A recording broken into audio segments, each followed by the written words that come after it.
there a writing craft book on your bedside table? Has it been there for a while? Do you keep meaning to get past chapter 2, or chapter 1, or just the first page? Then the Words to Write By podcast is for you. Hi, I'm Renee. I teach composition and creative writing to college students. My background is in poetry, but I'm working on my memoir. And I'm Kim. I'm trained as a science journalist, but now I'm trying my hand at short fiction. Each week we'll be tackling a chapter of some well-known, but perhaps not so well-read, writing craft book.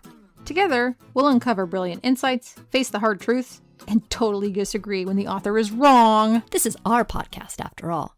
And then, we're going to take what we learn and apply it to our own writing. By doing the book's suggested exercises. We're inviting you to read along, or just tune in for the Cliff Notes version. We're committed to improving our own craft, one writing advice book at a time, and we'd love for you to join us.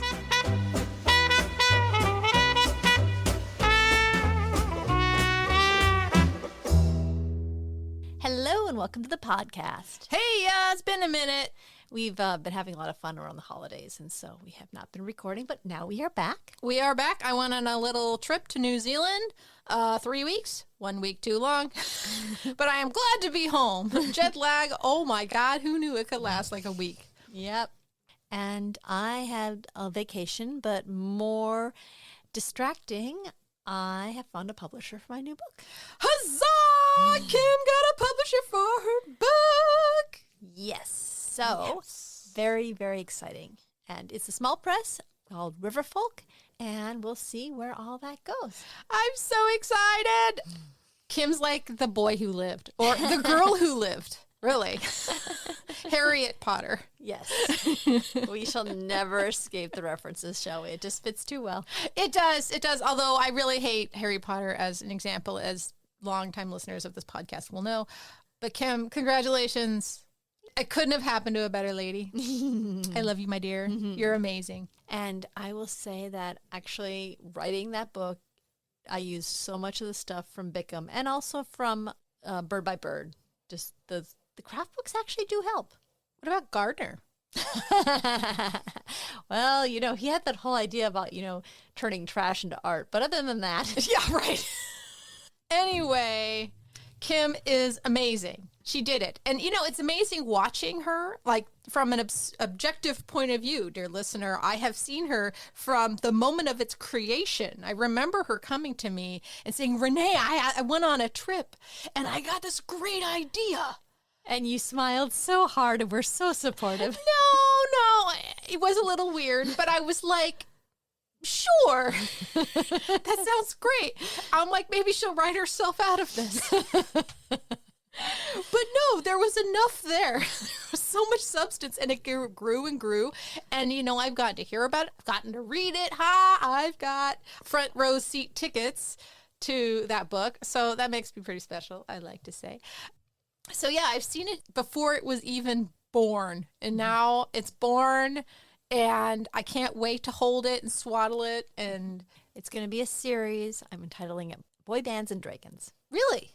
Yes. So they'll Boy Bands and Dragons. Yeah, individual books, but yeah. Nice. And what's the name of this book? It's going to be What? Our Comeback Tour is Slaying Monsters, unless they choose to change the name. Nice. Unless they choose. Oh, that's... So, Kim, will you keep us apprised of the interesting things going on in the publishing process? I will definitely do that, yeah. Okay, good. So you're going to help us out. Well, so this was my year to finish the book and find a publisher, because I got the offer on December 22nd, 2023, and now 2024 is your year for the memoir. Sure, yes, we hope. And speaking of which, let us go to our book, Writing the Memoir. Oh, that's right. We've been reading a craft book, Writing the Memoir. Yes. If that's not a hint, I don't know what one is. Renee will finish her book. I'm talking about myself in the third person. Oh, dear Lord. I'm going to say it out here to our listeners. I've committed to finishing this damn memoir by the end of the year. If it's not finished, I'm moving on to something else, damn it. Yes, we'll find another craft book for something else to write after that. Well, I have some fiction in me. Yes. And I'd rather write that. And I'm so sick of this book. Anyway, no. For real, 1 year, that's it. And I'm done with the draft, and it has to go submitting into the world. So this chapter is called Finding Form. That's a very poetry way to think. We talked about form in fiction books as well. We talked about the structure and how basically you had your plot, which is what all the things that happened, and then the structure was the way that you told it. Like, do you start with flashbacks? Do you jump around? Apparently you can do it with memoir too. Although the most obvious thing I would think for someone writing a memoir is you write it chronologically, the way it happened. Right. And Bickham called it structure. Mm-hmm. Yeah. Right. You know, he had his scene, things happening in chronological order, and then you would have a sequel, and in that sequel, you know, there would be maybe a flashback, but mostly it's the character musing and trying to figure out what's going on. Mm-hmm. Whereas in a memoir, it's taking on a different shape. Right. In general, what do you think the difference between a memoir, shape of memoir versus the shape of fiction? Oh, man. I don't know. I mean, I think there's so many shapes. It's asking about like the shape of the universe. Because I was thinking about the Bickham book and how many tricks he does to make the shape of a story. Like the whole idea that everything's supposed to get worse and worse and worse until the very end when it gets better. Or every scene has a goal, a scene goal, and usually it ends in a failure in some way, shape, or form. When you're writing fiction, you control all these things. You can make things go worse and worse and worse until the very end. But in memoir, you don't have that luxury. Like life happens the way life happens. And fiction, we get to do all these tricks so it feels like life, but it really isn't, because we're using plot to bring the story about. We're adding characters to bring the story about. But in memoir, you have to use different structures because you can't just change the ending or change big parts of it to suit a plot. It's all about the drama, right? It's what makes it entertaining. Mm-hmm. And you have to be careful because you can't lie in a memoir to make something more entertaining, whereas in a novel, that's all you're doing. Right, or even the set of chronology. Like in fiction, you can make sure all things happen within a short period of time, but in memoir, you might have some event that happens, and then 2 years later, the culmination of that event through something else, and a whole bunch of stuff happens in the middle. If you wrote it chronologically, it wouldn't work. You have to figure out some way to make it feel like a narrative, even though one's life doesn't happen like a narrative. Right. So I guess not the difference, but the similarity is that you are taking things from your life and you are removing things or altering things in order to make a dramatic effect, to make it entertaining to the reader, just like you would do in fiction. So there's a lot of fictional elements. There's a lot of flashbacking. There's a lot of stuff like that you'll see in a memoir. But a memoir, I think, in terms of how the story is told, it has both more freedom and less freedom, which is why I think it has a lot of weird forms that you don't see in fiction as much. Right. I took these examples that she gave as kind of ways that people manage to make it feel more like a narrative or feel more like fiction while still being truthful and not changing things. Yeah, I don't know. I feel like they're playing, depending on the way they're doing it, it's not just to make it feel like fiction. I think they have a different thing going on. More, in fact, to try to capture how weird memory works. Okay. You know, they're trying to simulate how odd it is, or no, I don't know how to describe that.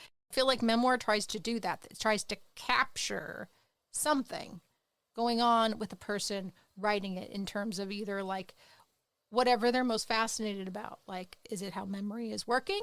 Is it how trauma manifests itself? You know, is it how memories change? I think a lot of memoirists latch onto something like that, and that kind of guides the form. Whereas in fiction, it's usually the story that guides the form.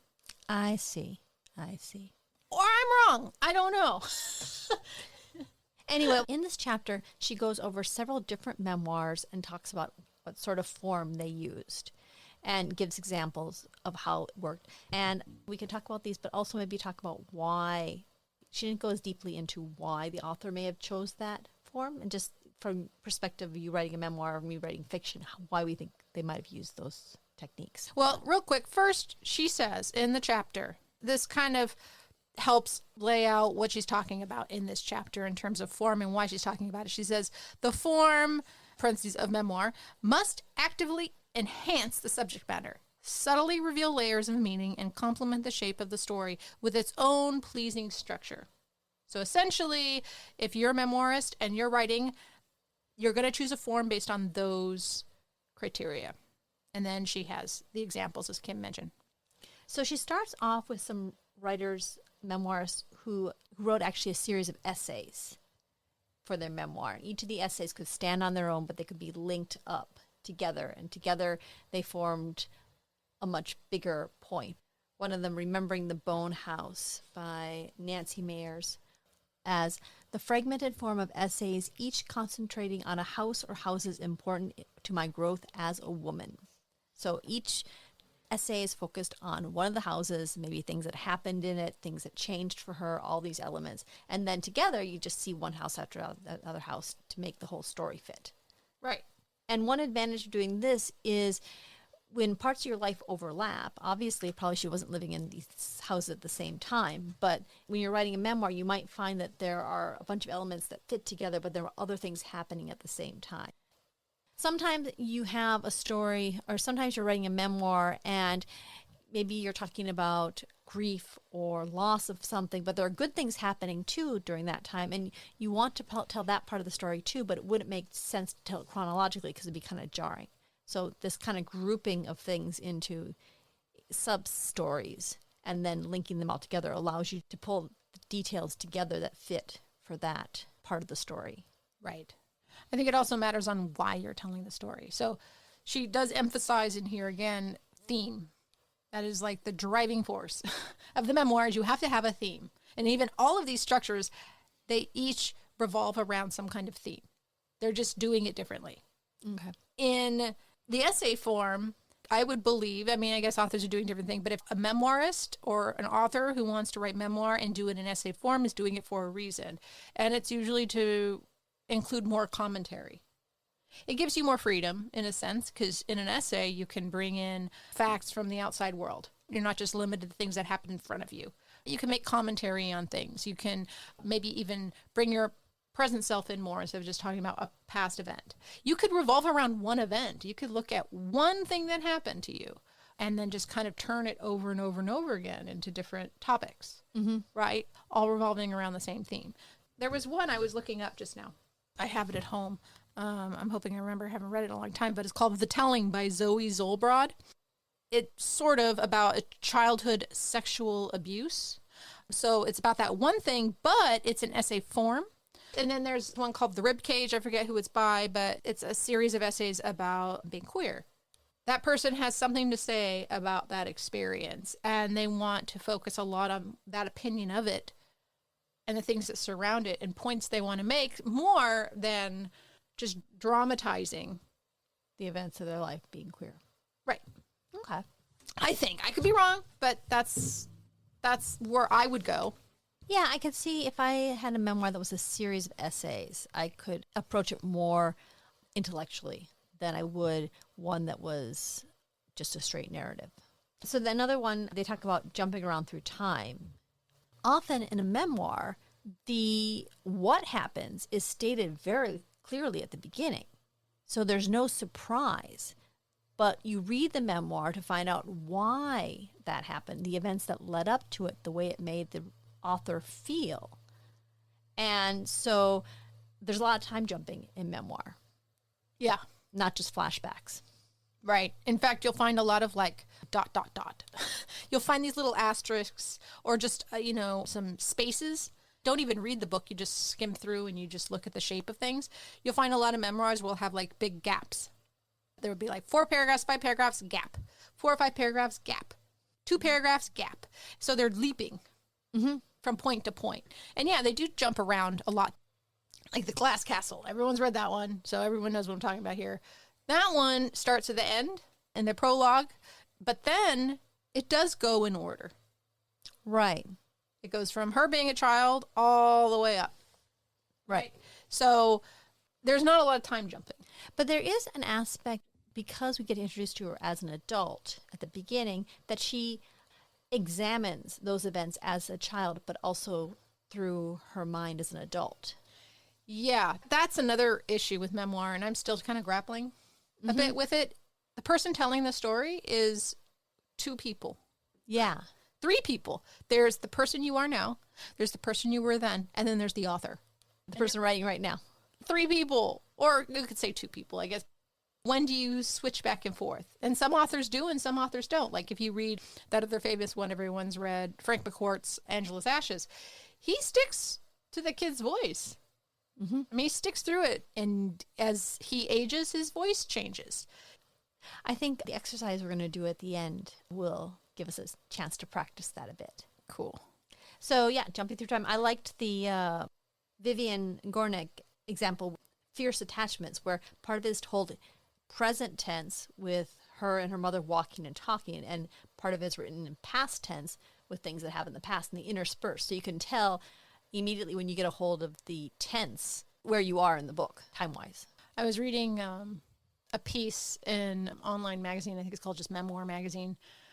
It was toggling between writing about an event that happened when he was a kid, and it would be like 2 paragraphs, and then it would jump, and it would be in the future as him as a teacher, writing about a student.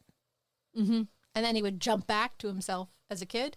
The teacher was not present in the past. He didn't bring in that voice. Okay. And then he would go back as his teacher self. And he wasn't bringing the pieces together in the sense so obviously.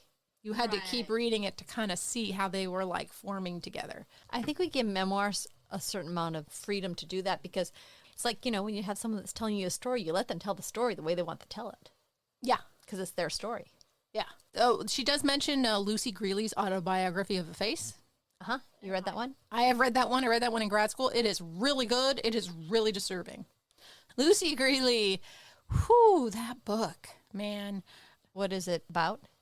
So from my memory of reading it, it was about this woman who, when she was born, she had a lot of messed up stuff on her face, and she had to go through a ton of surgeries throughout her life. It wasn't just cosmetic, like it was painful, and there was all sorts of stuff going on with it, and like, they had to reconstruct parts of her face and parts of her nose. And so growing up, I think she had like 20 surgeries. And of course her face is disfigured and disturbing looking, and that's going to affect how you go through life.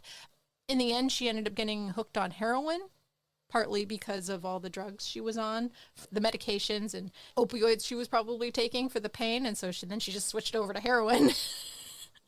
She talks about that too. She goes, of course, unfortunately, she did die. Obviously, after she wrote the book. Yeah, it's pretty disturbing. It's pretty disturbing, but it's written like the voice is so snarky. What I love about her is there's like no pity there. She refuses to accept any of that crap. It's so tragic to lose such a writer, but she was so good at what she did. She just made you feel like you had problems, not her. It was really good. Anyway, so Barrington brings her up. She says there's 12 pieces with titles like Petting Zoo, Truth and Beauty, many of which stand alone, although together they tell a whole story. And then the final one I was going to do was she has an example of Gretchen Ehrlich's A Match to the Heart, subtitled One Woman's Story of Being Struck by Lightning. I wonder what that book's about. I wonder.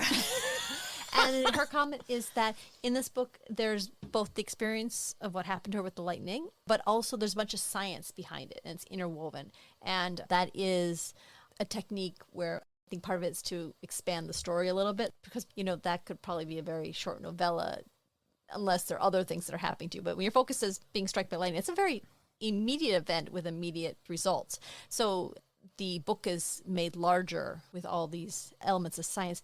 I was going to say, as a science journalist, often we'd have the science story and then we'd hunt out somebody that was affected by or some narrative to put into the piece, because that could keep your readers reading longer. Oh, really? That's interesting. I wonder if Gretel Ehrlich is a journalist. Maybe. Or maybe she's researched a lot about it because she was interested in it. From the science writer's perspective, sometimes they'll even be part of your life that's been affected, but you bring in your science journalism and you include a whole bunch of science and a whole bunch of information. Kind of like Jack Krakauer.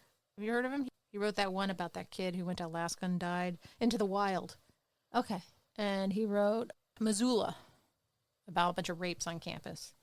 Anyway, so what he does is it's not just about the subject. He actually writes in the first person about him doing the research and also his experiences trying to get interviews and sometimes not being able to get them, which makes that person look bad. So what this means is that when you're writing a memoir, you have a lot of different ways to tell the story. That kind of moves into the next thing with, like, how do you pick the shape of your story? How do you figure out what your memoir shape should be? Because it's very obvious, like oh, I'm going to do a series of essays on these topics. We're looking at some very masterful memoirs where they knew exactly what these kind of techniques. But like for just someone who's writing their own memoir, how easy is it to find the form that your memoir takes, Renee? Oh, well, I guess I can only speak for myself. But unfortunately, it's been quite a ride. It's changed quite a lot, and I've been working on it for like 5 years or something. Judith Barrington brings up her own experience when she was writing her memoir, Life Saving, and she said that, she had a hard time. It was a series of events after her parents had died in this horrific accident. She wanted to bring the grief of that in, but it wasn't quite holding together. And then she had this idea for a chapter of a class she took as a kid on life saving, and she wrote it out. But rather than just put it at the beginning of the book and then continue, she kind of broke it up.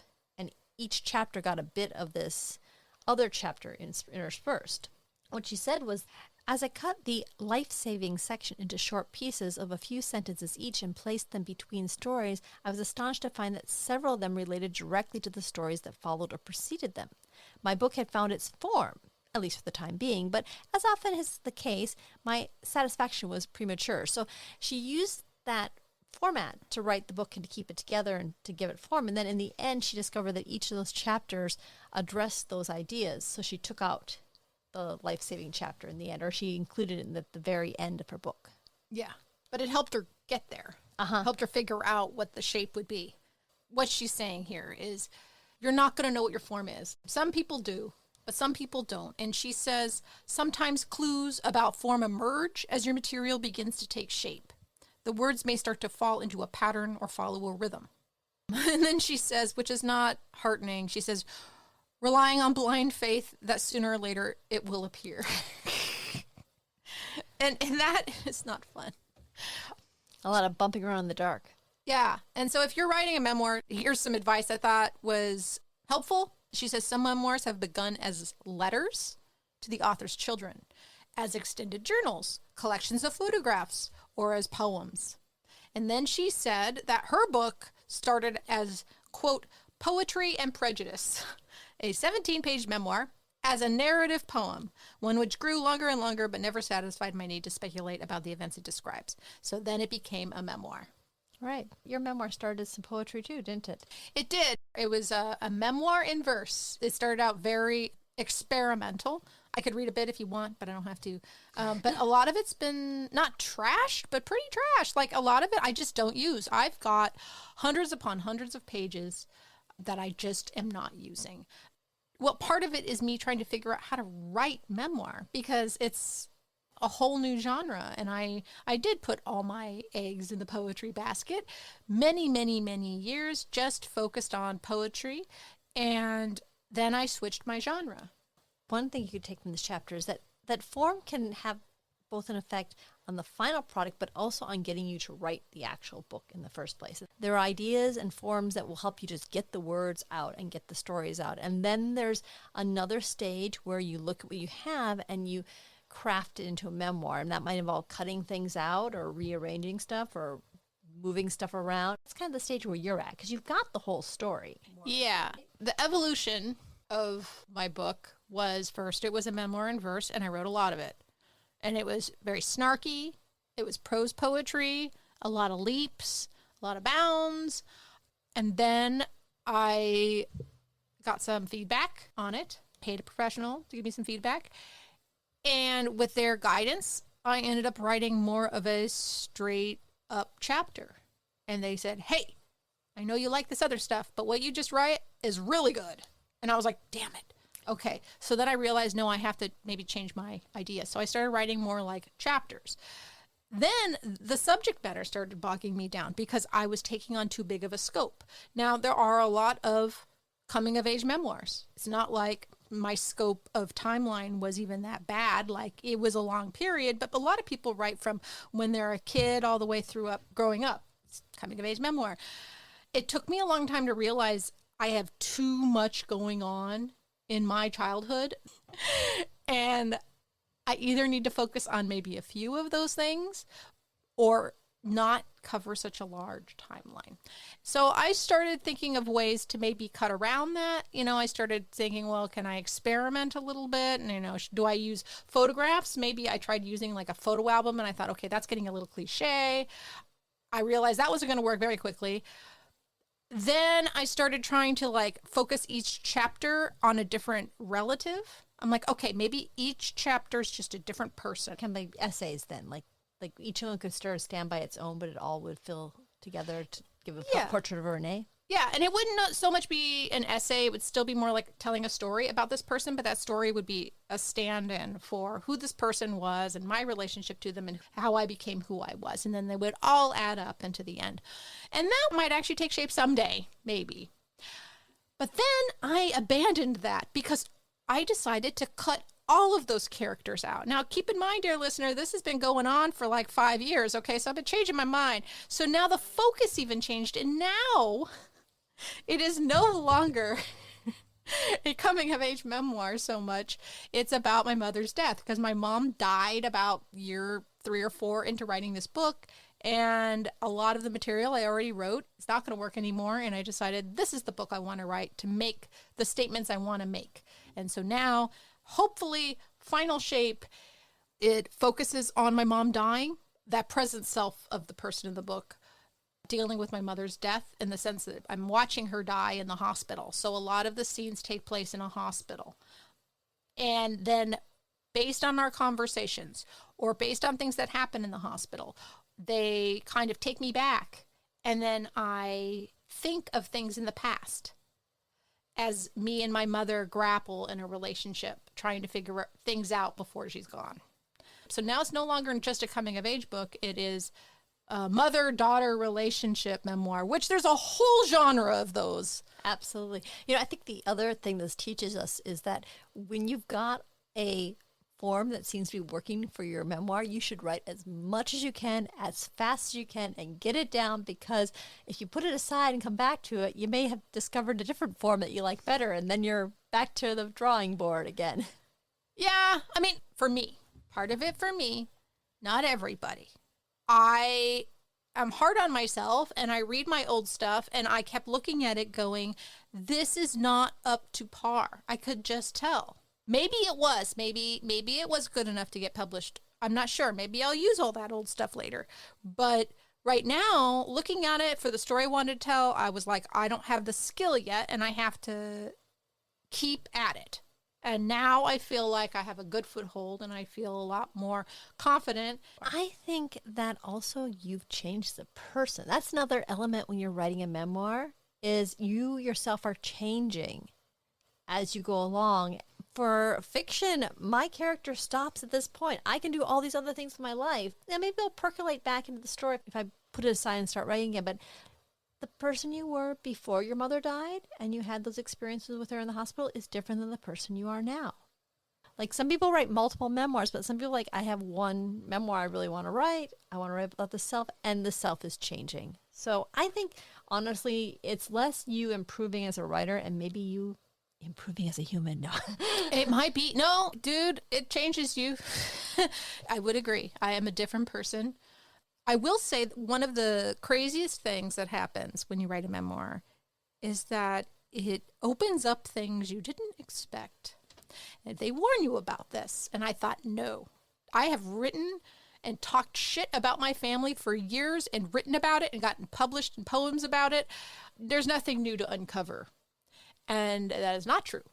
And through the act of writing, I have discovered things. The problem with talking about memoir is that everyone has stories to tell about themselves. It's very easy to get off topic or off track. But in the end, for this chapter on form, what would you say as someone writing a memoir, reading a craft book about how to write memoir, what did you get out of it?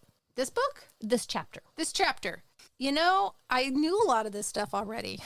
I think the most useful stuff out of this chapter was a few bits of advice. She said, a memoir is not an autobiography, but rather a selected aspect of a life. How you select that aspect is crucial to the success of your piece. So form and structure really does matter. It's going to inform the whole topic, Right. And when you're trying to take the narrative of your life and turn it into a memoir, there are various ways you can do that. And one of the critical ways is this whole idea of structure. What I got was actually what you were talking about, which is how much memoir is about theme and idea, and how you're not just telling an exciting story, but you're speaking to a theme. And in order to balance those two, both the excitement of the story and the theme, you can use various structural techniques like this to get at it. Yeah. One activity, not in this book, at least I don't think it is, and I haven't even seen this in a craft book, but it's one I came up with for myself. So if maybe you don't want to use this, it's fine. But here is Renee's activity for figuring out your theme, dear listener. So one of the books that Barrington brought up, which Kim was talking about, was Gretel Ehrlich's A Match to the Heart.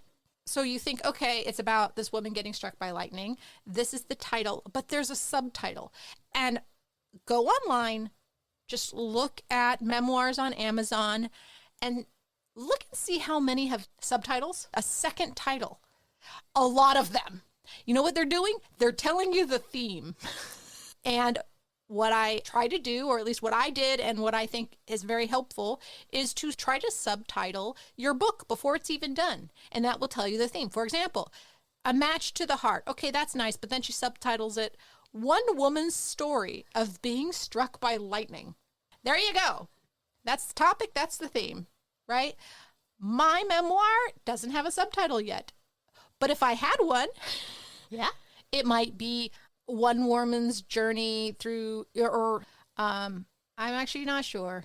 It would have something to do with a woman and her mother trying to come to terms in repairing a relationship that was kind of doomed from the start. It would be kind of like that. The last-ditch effort to repair my relationship with my mother as we sat in the hospice. Pretty much, yes. Thank you, Kim. Thank you, Kim. So there you go. And so then you'll read that, and some people will go, nah, not my jam. Mm-hmm. You know, and some people will be like, oh, yeah, I need to read that mother-daughter thing because I have a fucked up mom too. No, I don't. Well, another famous example is, what was the one about the woman who hiked the Pacific Crest Trail? Wild.